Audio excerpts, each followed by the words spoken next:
Most developers dread writing documentation. What if AI could actually do it for you? AI tools like GitHub Copilot and ChatGPT can generate several types of documentation automatically. Point them at your code, and they will write docstrings for your functions and classes, create README files explaining what your project does and how to run it, and add inline comments describing what each block of code does. This works across most popular languages and generates a first draft in seconds. Here's where it gets really useful. AI doesn't just copy your function signature. It reads the actual implementation and describes what the code does in plain English. So even if a function has a cryptic name or no comments at all, paste it into an AI tool and you'll get a clear human-readable explanation of its behavior, the inputs it expects and the outputs it returns.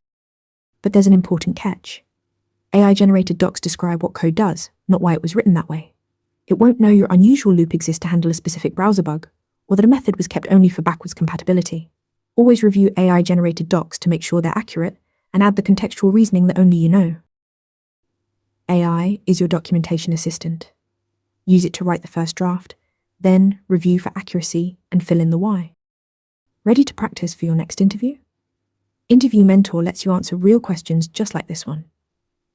After each answer, you get a detailed grade and personalized tips to improve. Watch your scores climb as you keep practicing.